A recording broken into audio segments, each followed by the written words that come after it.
Hello, ഇന്ന് നമുക്ക് ഇതേപോലത്തെ ഒരു അവർ ഗ്ലാസ് ഉണ്ടാക്കിയാലോ. അപ്പോൾ കമോൺ, എങ്ങനെയാണ് ഉണ്ടാക്കാൻ നോക്കാം. അതിനായിട്ട് ഞാനിവിടെ 2 ബോട്ടിൽ എടുത്തിട്ടുണ്ട്. ഇനി നമുക്ക് ഇതിൻ്റെ അടപ്പും സ്റ്റിക്കറൊക്കെ ഒന്ന് മാറ്റി എടുക്കാം. ഇതിൻ്റെ ഈ റിങ്ങൊക്കെ ഒന്ന് ഊരിയെടുക്കാം.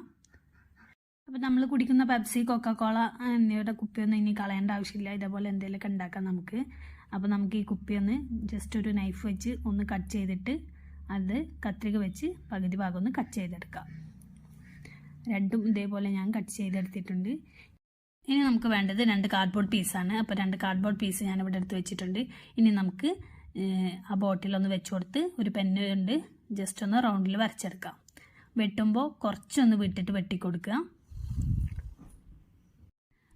ഇങ്ങനെ മറ്റേ കാർഡ്ബോർഡ് പീസും വെട്ടിയെടുക്കുക. അപ്പോൾ 2 സർക്കിൾ കിട്ടിയിട്ടുണ്ട്.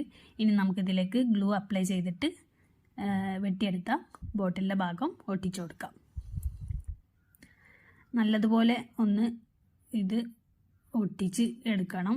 അതിനായിട്ട് ഇതിൻ്റെ മേലെ ജസ്റ്റ് ഒരു സപ്പോർട്ടിങ് കൊടുത്തിട്ടിട്ട് നല്ല ക്ഷമ വേണം ഇത് ഉണങ്ങി കിട്ടാൻ. ഉണങ്ങിയതിന് ശേഷം നമുക്ക് ഇതേപോലെ എടുത്തിട്ട് ജസ്റ്റ് ഒന്ന് സൈഡ് ഭാഗമൊക്കെ ഒന്ന് കറക്റ്റ് ചെയ്ത് കൊടുക്കാം, കട്ട് ചെയ്തിട്ട്. ഇനി അവർ ഗ്ലാസ് ഒന്നും ആരും കാശ് കൊടുത്ത് മേടിക്കണ്ട. ഇതേപോലെ നല്ല ബോട്ടിലൊക്കെ കിട്ടുകയാണെങ്കിൽ എടുത്ത് വെച്ചിട്ട് നമുക്ക് വീട്ടിൽ തന്നെ ഉണ്ടാക്കാം. അപ്പോൾ ഞാൻ 2 ഭാഗവും നല്ലതുപോലെ ഒട്ടിച്ചെടുത്തിട്ടുണ്ട്. ഇനി നമുക്ക് ഇതേപോലത്തെ ഒരു ചെറിയ പീസ് ട്രാൻസ്പെറൻറ്റ് ഷീറ്റ് എടുക്കുക. ഒരു ബോട്ടിലിൻ്റെ മുകൾ ഭാഗത്തായിട്ട് ഇത് ഒട്ടിച്ചു കൊടുക്കുക. ഇത് നല്ലതുപോലെ ഒന്ന് ഒട്ടിപ്പിടിക്കുന്നത് വരെ നമുക്ക് ഇതിനൊരു സപ്പോർട്ടിന് വെച്ച് കൊടുക്കാം. കുറച്ച് കഴിഞ്ഞിട്ടുണ്ടെങ്കിൽ ഇത് നല്ലതുപോലെ ഒന്ന് ഉണങ്ങി കിട്ടിയിട്ടുണ്ട്, ഒട്ടിപ്പിടിച്ചിട്ടുണ്ട്. അപ്പോൾ നമുക്ക് ഒരു കത്രിക വെച്ചിട്ട് അതിൻ്റെ സൈഡൊക്കെ ഒന്ന് വെട്ടി കൊടുത്തിട്ട് കറക്റ്റ് ആക്കിയെടുക്കാം. ഞാനിത് 2ാമത്തെ വട്ടമാണ് ഉണ്ടാക്കി നോക്കുന്നത്. ഫസ്റ്റ് ടൈം ഉണ്ടാക്കിയപ്പോൾ അത് ശരിയായില്ല. അപ്പോൾ ഞാൻ ഒന്നുകൂടെ ഉണ്ടാക്കാമെന്ന് വിചാരിച്ചു. അങ്ങനെ വിട്ടുകൊടുത്താൽ പറ്റില്ലല്ലോ, അങ്ങനെ ഉണ്ടാക്കിയെടുക്കുന്നതാണ്. അപ്പോൾ ഇനി നമ്മുടെ ട്രാൻസ്പെറൻറ്റ് ഷീറ്റിന് ഒരു ഹോൾ ഇട്ട് കൊടുക്കണം. അതിനായിട്ട് ഒരു പപ്പട കോലാണ് എടുത്തിട്ടുള്ളത്. അത് ലൈറ്റർ വെച്ചൊന്ന് ചൂടാക്കിയിട്ട് ചെറുതാക്കിയിട്ടൊന്ന് ഹോൾ ഇട്ട് കൊടുക്കുക. ചെറിയ ഹോൾ ഇട്ട് കൊടുക്കുക. ഹോൾ ഇട്ട് കൊടുക്കുമ്പോൾ പ്രത്യേകം ശ്രദ്ധിക്കുക. ഹോള് വലുതാവാനും പാടില്ല, അതേപോലെ നല്ല ചെറുതാവാനും പാടില്ല. ഒരു മീഡിയം പാകത്തിന് ഇട്ട് കൊടുക്കുക.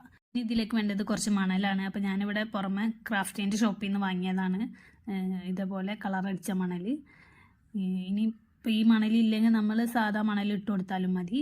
ബീച്ചിലൊക്കെ പോകുമ്പോൾ അത് കുറച്ചെടുക്കുക. എന്നിട്ട് പകുതി മുക്ക നമ്മൾ ആ ബോട്ടിലേക്ക് ഇട്ട് കൊടുത്തതിന് ശേഷം ഗ്ലൂ തേച്ചിട്ട് മറ്റേ ബോട്ടിൽ എടുത്ത് ഒട്ടിച്ച് കൊടുക്കുക.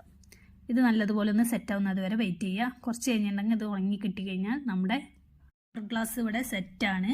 അപ്പോൾ ഇത്രേ ഉള്ളൂ. വളരെ സിമ്പിളാണ്. എല്ലാവരും ഒന്ന് ട്രൈ ചെയ്ത് നോക്കുക. നിങ്ങൾക്ക് വീഡിയോ ഇഷ്ടമായാൽ ലൈക്ക് ചെയ്യുക, ഷെയർ ചെയ്യുക, സബ്സ്ക്രൈബ് ചെയ്യുക, എല്ലാം ചെയ്യുക. അപ്പോൾ ഇങ്ങനെ ട്രൈ ചെയ്ത് നോക്കല്ലേ.